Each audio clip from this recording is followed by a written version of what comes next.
제3강 표현의 자유에 대해서 살펴보겠습니다. 표현의 자유라는 개인의 기본권은 헌법에 규정이 되어 있습니다. 표현의 자유라는 개념은 무엇일까요? 개념을 국어사전적 개념입니다. 자신의 사상이나 의견을 밖으로 드러낼 자유, 자유롭게 자신의 사상이나 의견을 드러낼 수 있는 자유를 말하는 거죠.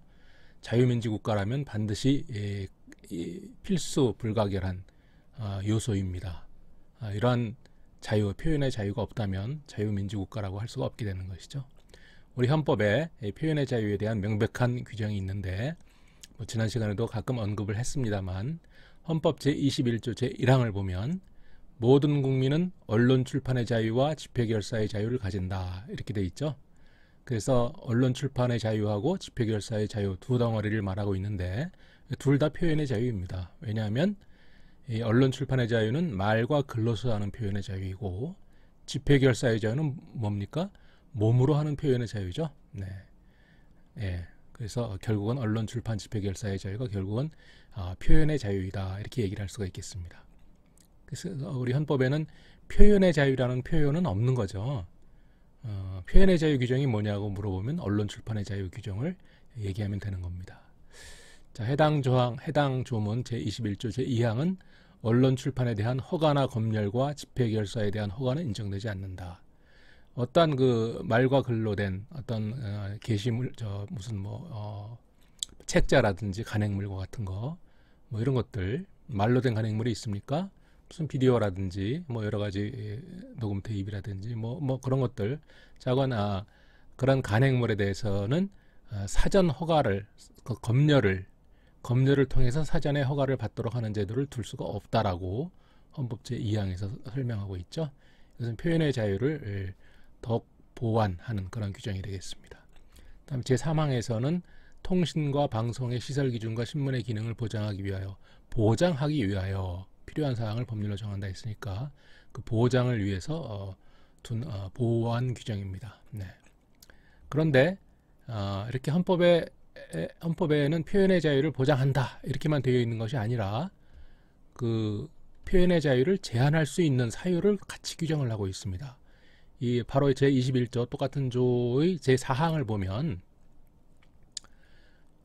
언론 출판은 타인의 명예나 권리 또는 공중도덕이나 사회윤리를 침해해서는 안 된다 이렇게 규정하고 있어요. 표현의 자유 좋은데 그 표현을 함으로써 타인의 명예나 권리가 훼손된다든지 또는 공중도덕을 침해한다든지 사회윤리를 침해한다든지 해서는 안 된다는 거죠. 여기 뒤에 좀 더 붙어있죠. 언론 출판이 타인의 명예나 권리를 침해한 때에는 피해자는 이에 대한 피해 배상을 청구할 수 있다. 이것은 일종의 손해배상의 문제이죠. 지난 시간에 설명했던 민법상 이슈, 민사법상 이슈, 민사 책임에 관한 내용일 수도 있습니다. 하지만 이것은 별개의 문장으로 되어 있죠. 그래서 이 각각의 문장이 다 똑같은 선언적 규정을 하고 있는 겁니다. 그래서 헌법상 표현의 자유, 우리 헌법에는 헌법상 표현의 자유를 제대로 규정하고 있지만 그 제약 사유도 같이 규정을 하고 있다. 뭐냐? 공중도덕과 사회윤리로서 대표되는 제약 사유이다. 아무리 표현의 자유가 있어도 공중도덕이나 사회윤리를 침해해서는 안 된다라는 것입니다. 많은 사람들이 표현의 자유를 주장하면서 공중도덕과 사회윤리를 침해하는 내용을 주장을 하고 있죠. 그러면 헌법 위반이 된다는 얘기입니다. 자, 헌법상 표현의 자유에 관련되는 규정이 이거 하나만 달랑 있는가 하면 그게 아니고 우리 헌법은 정신적 자유권으로서 표현의 자유와 함께 양심의 자유도 규정하고 있고 또 학문과 예술의 자유도 규정하고 있습니다. 양심의 자유에 따라서 자유롭게 이야기할 수 있는 거고 표현할 수 있는 거고 또 학문의 자유 또 예술의 자유에 따라서 자유롭게 학문할 수가 있는 것이죠. 예술도 자유롭게 할 수가 있고 이들은 결국 표현의 자유의 확장 규정으로 기능할 수가 있을 것입니다. 우리 양심의 자유에 대해서는 헌법 제19조에 모든 국민은 양심의 자유를 가진다. 제한 조항이 없습니다. 제한 사유가 없습니다. 또 학문과 예술의 자유 제22조 제1항에 규정되어 있는데 모든 국민은 학문과 예술의 자유를 가진다. 제2항 저작자, 발명가, 과학기술자와 예술가의 권리는 법률로서 보호한다. 여기 학자는 빠져 있는데 제1항에서 어쨌든 보장하고 있죠. 모든 국민은 학문과 예술의 자유를 가진다. 학문과 예술의 자유를 가진다. 굉장히 중요한 자유권을 규정하고 있습니다. 이러한 자유권은 각 개별적인 자유권으로서의 큰 힘을 가지고 있지만 이 헌법상 표현의 자유와 상당히 밀접 불가분한 관계에 있다, 이렇게 얘기할 수가 있겠습니다. 자, 우리 헌법이 표현의 자유를 규정하고 있는데 많은 사람들이 미국 헌법의 표현의 자유를 이야기하는 경우가 많이 있습니다. 그래서 이번 시간에 미국 헌법의 표현의 자유는 어떻게 규정되어 있는가를 함께 검토해 보도록 하겠습니다. 우리 미국 헌법에 보면 미국은 그냥 헌법이 몇 조문이 있고 바로 이어서 수정헌법을 계속 보완해 나오고 있죠. 보완해 가고 있습니다. 뭐 지금도 사실상 수정헌법 그래서 보완해 가고 있는 중인데 상당히 오래전에 일단 수정 조항이 추가되는 것이 중지되어 있는 상태죠. 그 수정헌법 제1조에 보면 바로 표현의 자유를 규정하고 있습니다. 원래 만들었던 미국 헌법의 표현의 자유를 빼먹었던 것이죠. 그래서 제일 먼저 제1조로서 수정헌법 제1조로서 추가를 한 것입니다. 수정헌법 제1조를 보면 미 합중국 의회는 국교를 정하거나 종교 행위를 금지하는 법을 제정해서는 안 된다. 종교의 자유에 대해서 설명하고 있죠. 또 의회는 언론 출판의 자유 또는 국민들이 평화적으로 집회할 수 있는 권리와, 그러니까 언론 출판, 집회, 결사라는 표현은 없지만 비슷합니다. 네. 그 다음에 고충 처리를 위해 정부에 청원할 수 있는 권리. 네. 뭐 문제가 생기면 정부에다가 청원을 해야 되겠죠. 그런 모든 권리를 인정한다가 아니라 그런 권리를 제한하는 법을 제정해서는 안 된다. 이렇게 표현을 조금 다르게 하고 있습니다.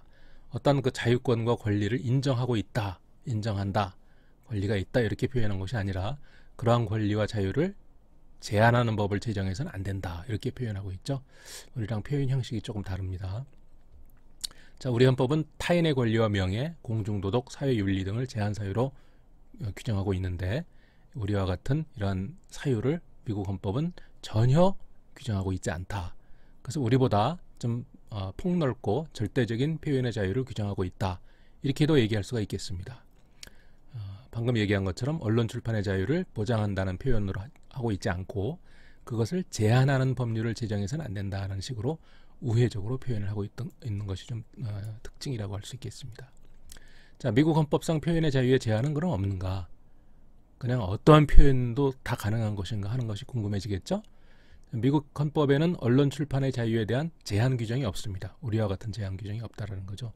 하지만 미국은 판례법주의 국가죠. 불문법주의 국가로서 판례법을 가장 중시하는 그런 판례법주의 국가인데 결국은 이에 대해서도 연방대법원의 최종 시민 연방대법원의 판결에서 몇 가지 그 표현의 자유를 제한할 수 있는 사유를 판결로서 만들어놨습니다. 그 중에 가장 대표적인 것이 바로 그 유명한 명백하고 현존하는 위험. 어떤 그런 표현이 굉장히 위험한 표현입니다. 그런데 그것이 명백한 표현이어야 되고 그것이 지금 당장 그런 표현이 있어야지 앞으로 그런 표현이 있을지도 모르겠다라고 우려하는 것은 해당 사항 없다라는 거죠. 굉장히 유명한 원칙인데 이 원칙은 1918년에 딱 100년 전이네요. 미국의 홈스 판사, 미국 연방대법원 판사 중에 가장 유명한 판사죠. 홈스 판사에 의해서 주장된 이론으로 언론 출판, 집회 결사, 종교 등의 자유를 제한하기 위해서는 법이 방지하고자 하는 해악이 발생할 명백하고도 현존하는 위험이 있을 때에 한하여 제한할 수 있고 단순히 장래에 그러한 해악을 발생시킬 염려가 있다는 것만으로는 제한할 수 없다라는 원칙. 이것이 바로 명백하고 현존하는 위험의 원칙입니다. 미국 법에서 인정하고 있는, 법에서 인정하는 것이 아니라 뭐 판례법도 법이니까 대법원 판결로서 인정하고 있는 가장 중요한 제한 사유가 되겠습니다. 우리나라에는 이런 것은 없죠. 이런 것은 없는데 요컨대 미국 헌법상 표현의 자유는 보장하는 것이 원칙이고 절대 보장이 원칙이고 예외적으로 선택적 방법에 의해서 뭐 시간이나 장소, 방법 등에 한해서 극히 일부만이 제한될 수 있을 뿐이라는 점에서 우리와 기본적으로 좀 다르다 이렇게 얘기할 수가 있겠습니다.